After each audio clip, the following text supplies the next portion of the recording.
Y'all want to talk power? Let's talk power. Power Book 2 Ghost is back, y'all. So, okay, we know that this is the final season. Season 4 is the final season, but I'm still excited about it. I'm sad to see the show go because this is my favorite iteration, derivative, whatever you want to call it. This is my favorite power book. And I feel like this was a very, very strong season premiere. So this is season 4, episode 1, I Don't Die Easy. If you haven't already, subscribe to the channel, thumbs up the video if you enjoy it, leave some comments down below.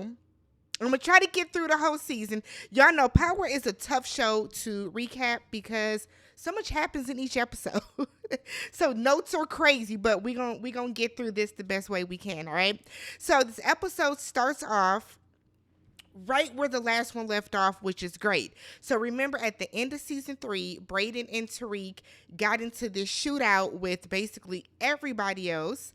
Noma's little sidekick man, I cannot think of his name, but remember he kind of got Brayden into the building so that Brayden could help out Tariq. So while they are riding off, okay, on they Thelma and Louise, they Bonnie and Clyde, they're ghosting Tommy. So while they're riding off, back inside, Noma's sidekick gets approached by 2 other guys that are like, yo, we know that you let Brayden in here. He has to kill them right away so that he doesn't get caught. So then when Noma comes in, he lets her know they the ones that let Brayden in. So basically, Noma goes back and she tells Drew, who is it? It's Drew, Effie, Diana, Kane, and her sidekick dude, look, we got to do whatever we need to get rid of Tariq. That has to be handled today because remember, Tariq has eyes on her daughter, on Anya. So she's like, he know too much about me. I'm not going to play with this little boy. Y'all got to get this handled today.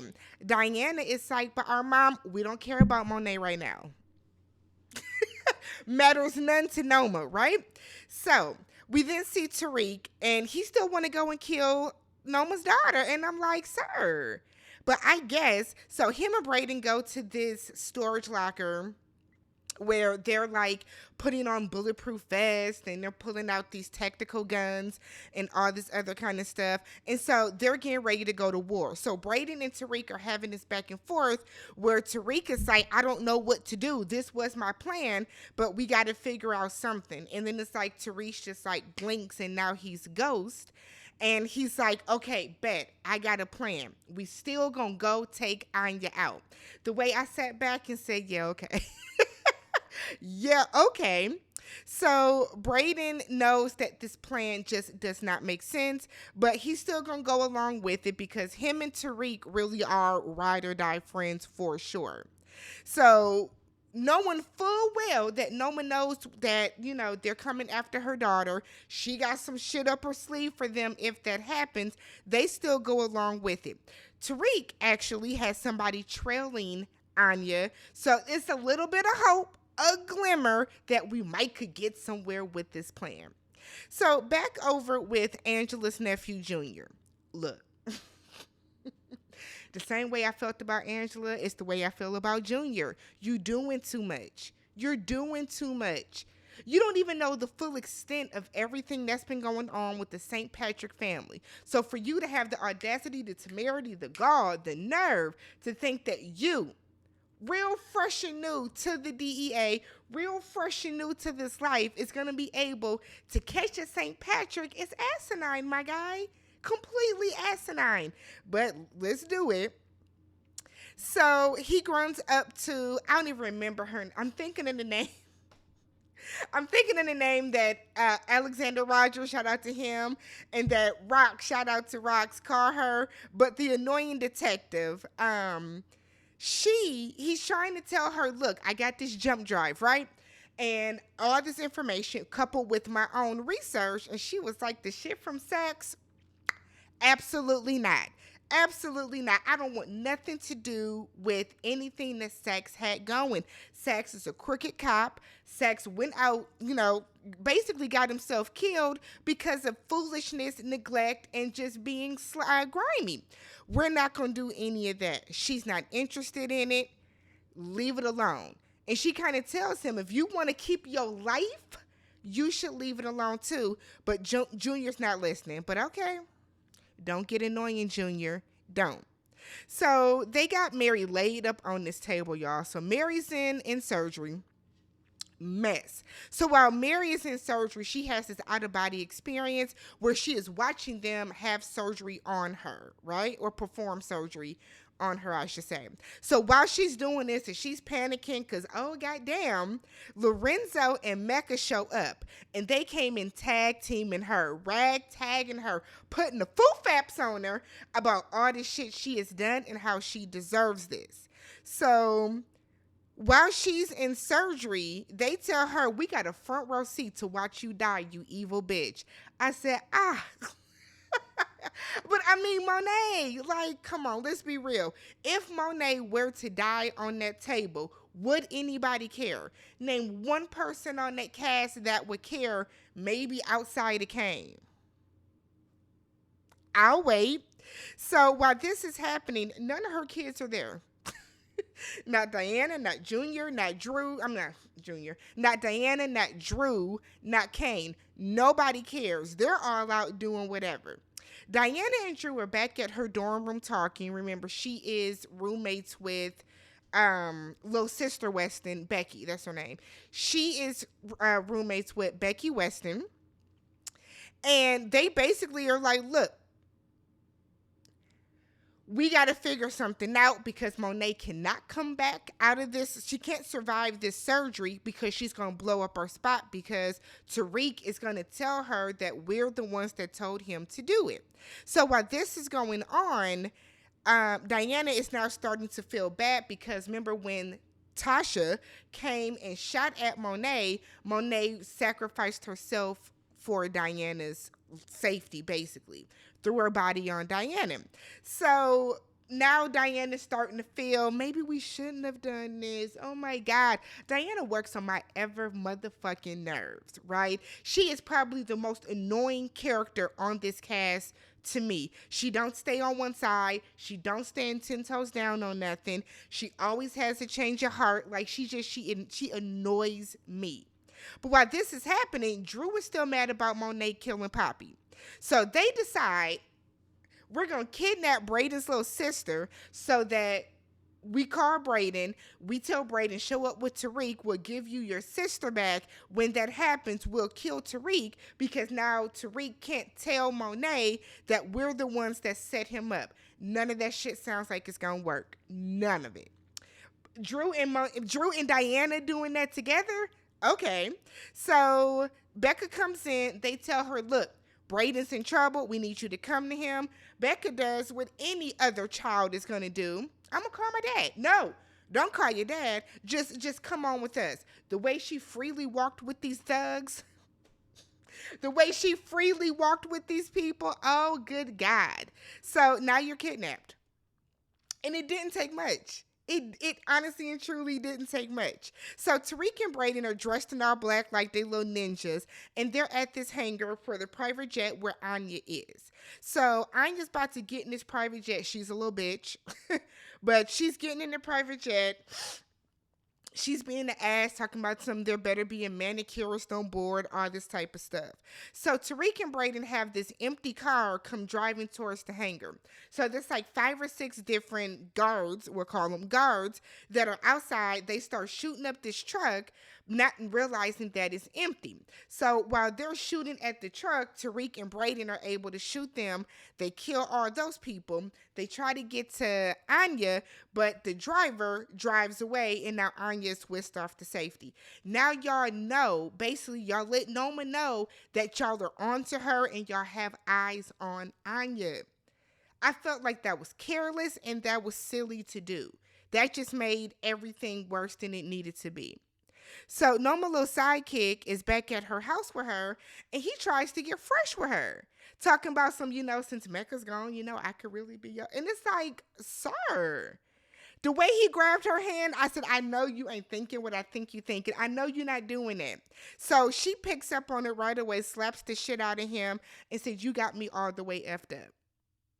Use the big head, not the little one. We need to get some stuff into place. Disperse. She was over it. So Kane was supposed to go back to his penthouse, Mecca's penthouse, where they were going to have a doctor come because remember Kane got shot. Kane doesn't want to go there. Kane wants to go to the Weston's house so that he can basically force the Westons to tell him where Brayden is. Why would they know? When's the last time Brayden's been to his house? Nonetheless, he gets up in there and he starts ragtagging on Trace. Remember, that's Brayden's older brother. Beating the dog shit out of him, right? Pistol whipping him, everything. So the father, Mr. Weston, comes running down and is like, look, we don't know where he is. You gonna kill my son. I done already called the police, whatever the case. Effie comes in and it's like, look, let's go before you kill him. Because let's be real, killing Trace is not going to solve anything at all. Because if Trace knew where Brayden was, he would definitely drop the dime on his little brother. So that was kind of pointless to even try to do anyways. So they get out of there and Mr. Weston is like, we won't tell nobody. Just please leave us be, okay? Meanwhile, Drew calls Brayden and tells him, look, we got your sister. You hear her in the background. Bring Tariq so you can come get her back. Brayden immediately freaks out and is like, I got to go get my sister. Tariq knows it's a trap. As much as Tariq gets on our nerves, Tariq is not dumb. So Tariq knows it's a trap and Tariq just kind of lets Brayden go off by himself. He calls Davis for help. Method Man's fine ass is getting ready to have a threesome. So he's busy right now, but he answers the phone and tells him, look, I can't be your lawyer right now. Got a little situation, got a letter in the mail that he's basically about to be suspended. So Tariq is screaming, I just need help. David said, I am helping you. Stay alive, little brother, stay alive. I said, damn. Yikes. So Kane and Effie have a moment because he finally goes back to his apartment so he can get the bullet put out of his arm. They have a little moment. We all know that Kane really likes Effie, right? We all know that Effie does like Kane, but she's scared. I think Effie's hurt is with Tariq at the end of the day, but she does have feelings for Kane. So Kane is, they have a little moment, they kiss, whatever the case, but Kane is still very much focused on Tariq. Kane has been obsessed with Tariq for the longest because Monet trusts Tariq more with business and stuff than she does Kane, mainly because Tariq is not a hothead and Tariq does not act impulsively. Tariq thinks before he does things, which we know that Kane doesn't. Kane likes to basically use his brawn and his muscle, and that's what has gotten them into a lot of the shit that they're in right now. Drew and Diana are driving when Diana gets a call that there were some complications with Monet's surgery. So she wants to head on to the hospital, and Drew is basically on some F mama, we can't take her with us. But if you want to go some bad, get your ass out and walk. So he pulls over. Diana turns to Becky and it's like, I got to take an Uber to go check on my mom. But you fine with Drew. The way that Becca stayed in that car and should have been like, nah, I'm going to roll with you. You don't know Drew like that to be staying in the car. It's like, Becky, you are not this green, sis, at all. You can't be. So back at the hospital, Monet's spirit is still arguing with Lorenzo and Mecca about how she's a terrible person and everything that she's ever done has been selfishly, and Monet is saying that she did what she had to for the family to survive. The reason that they're even in this drug shit is because of Lorenzo's choices. And Lorenzo's like, no.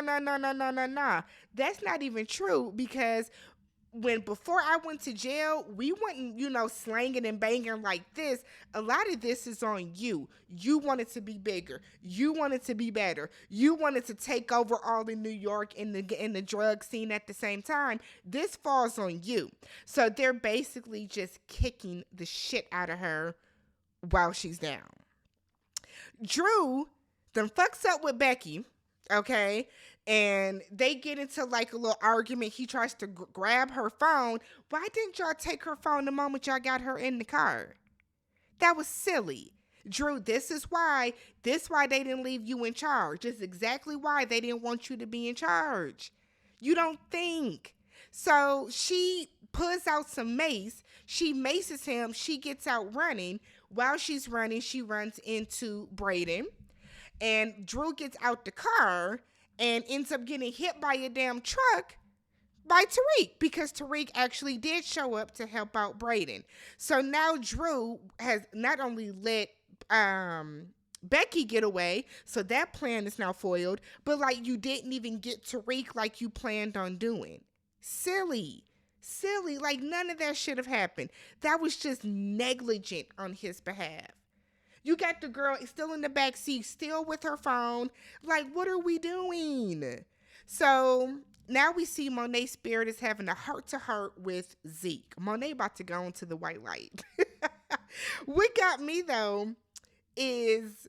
So Zeke is telling her, like, you used me as your escape plan. You should have left me where I was. You used me. You didn't really care about me, which is true. Not to say that Monet didn't care about Zeke, but Zeke definitely was just an escape plan to her. Nothing more, nothing less, right? So she's begging Zeke for a second chance with her other kids. I'm sorry, that man is not God. He can't give you no second chance. And I was with Zeke. That ain't my decision. She knows that she does not deserve one, but she wants a second chance with her kids. And I'm like, I So Noma and old boy come to Davis's house, wanting him to give up Tariq, and he's like, no. Now meanwhile, prior to this, Davis is on the phone yelling that he is not going to be suspended because of some bullshit that came at the hands of Sachs, who was once a dirty cop, turned kind of dirty lawyer that was working with him. So Noma tells Davis it's $100K bounty on each of their heads. So that's $200,000. You can get to come up real quick. Davis isn't going, and I respect him so much more for that. And basically said, fuck your money, I don't need it. He then calls Tariq and lets him know, you need to get the hell on out of New York because there's some folks looking for you. It's a bounty on your head. So all Brayden and Tariq have at this point is each other. Brayden takes his little sister home, and his father got into straight racist white man mode and was like, you've been kicking it with the jungle bunnies. Now they done turned you into a white monkey. Don't bring your rabbit ass around here no more. Said he ain't his son no more. Bing, pang, pow. How you like me now? So, but Brayden, you had to have known that would be the reaction. Look how you brought your sister home, battered. Now, let's be real. It's not even safe for your sister to really go back to school because who knows if they're going to try this again with her. Who child? So, Drew looked like he done been through hell and back, when Diana calls him to let him know that Monet is now in a coma. He tells her, so you know what to do. When she wake up, smother her ass. And Diana is like, what? Smother her ass. So he's like, look, Tariq has already threatened to tell Monet everything because when Tariq crashed into him, he did tell him, I'm going to tell Monet everything when she wakes up. So Drew is now scared. And my whole thing is, no, why wouldn't you want to wake up and then confront your mama like a man? If you want Monet dead so bad, do it yourself, Drew. Do it yourself. Don't keep going around the bush and, being all underhanded and shit. You want Monet dead that bad, go do it your damn self. So Tariq and Brayden decide that we got to get out of town. Tariq said he has money stashed at Stansfield. We got to go get it. And Brayden is like, you don't think that's gonna be a trap, but they really don't have any other choice, right? So over on campus, we see light skinned Keisha, and she makes the mistake of telling Kane and Effie that Brayden and Tariq were on campus because light skinned Keisha is out with that other white girl from their class, and they see Brayden and Tariq walking. They say what's up to them. They don't speak back. And then Junior, a weird ass, comes up and it's like, hi, is Tariq St. Patrick around? Nigga, we can tell you a cop. We can tell you're a cop. But she was like, I ain't even tell the cop that they were here. So we then see a text message blast go out to, I guess, all the killers in the underworld that there is a 100K bounty on each Tariq and Brayden's head. Pictures of their asses and everything. Now it's time to start the show. So Effie texts Tariq and let him know that Kane is on campus to kill him. Look, I feel like Effie knows that she, like that's why I keep telling y'all, like, Effie's heart is with Tariq. Effie's heart is with Tariq, pound for pound. So for her to tip him off, bet. So they get the money, right? Tariq and Brayden, they get their money. They walking through campus. I guess just nobody's anywhere in the halls, anywhere. And I understand it's a school and it's nighttime, but like nobody's in the halls anywhere. I went to college. There are sometimes people in the buildings, but whatever. So Junior runs into Tariq and Brayden in a parking garage. So Junior is so stupid and sloppy, and he's like, yeah, you're not going to get away because I know you did this and I know you did that. And it's like, Junior, what are you doing? Flash your badge and everything. One of the killers, one of the bounty hunters, is in the parking garage and starts shooting at them.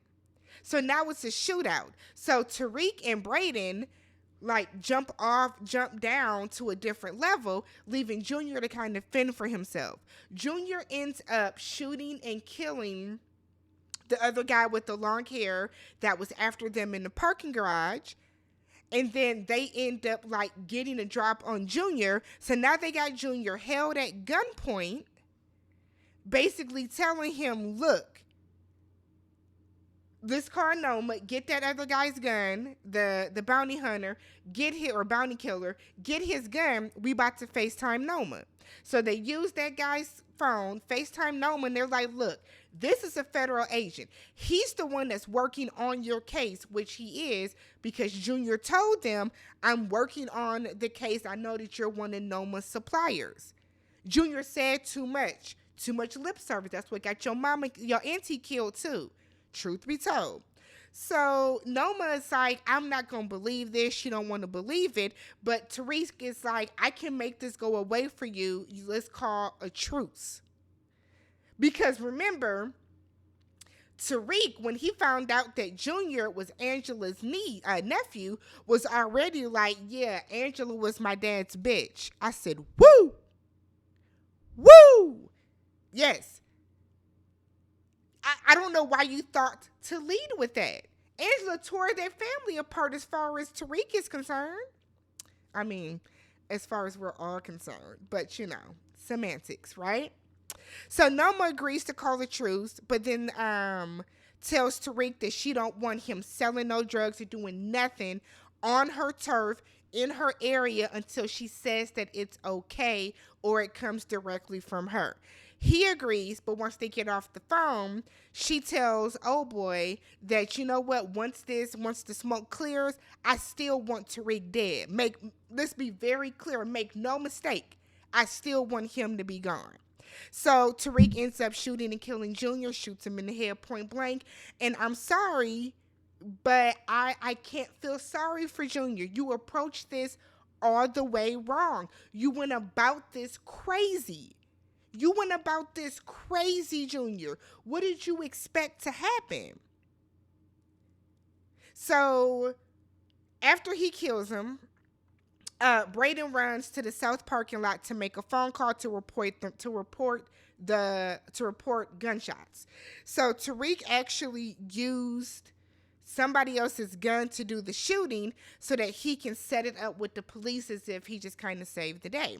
So Kane gets the text to stand down when it comes to Tariq, but he sees Tariq walking on campus and chases after him anyways.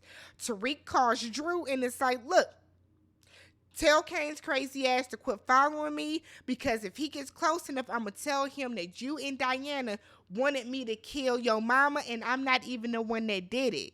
Shit, it was my mama. But basically, he get close enough, I'm about to blow your world up. So Drew is scared and Drew is nervous about that. So Drew is now running with that one good leg because Drew has had a day. Anytime we see Drew, he's always like beaten and battered. This is not the life for him. Oh my God. So Monet wakes up out her coma when she hears Diana's voice. And I'm like, yeah, okay. So Tariq finally gets to where the police are and they're standing with Brayden. And he's like, yeah, I shot the man after I watched him shoot the federal agent. And like Tariq sets it up, and I'll be damned if the police actually buy it. I said, wow. Okay. Meanwhile, Drew tells Kane that he talked to Diana, and Diana said that it wasn't Tariq that shot Monet. Kane doesn't believe him, and he's like, so Diana made a mistake. And he's like, that's what she's saying. So the kids all get to the hospital, the Tejada kids, and Monet woke up angry. Talk about some find out who did it. Rest yourself. But we got to figure out who did it. I don't think they're ever going to figure out that it was Tasha. I would be shocked if they did, but we'll see. So we then see Michael Ealy's character. He gets introduced for the first time. So he is clearly a disgruntled detective whose wife was killed. Her name is Denise. And he's having a hard time with coming to grips with it. He feels that, she was taken away from him. She was murdered. All this type of stuff. So he's in church. He's Catholic. He's at confessional. And he's just kind of like letting the priest know he's not dealing well with this, whatever the case. Paz, or is it Paz?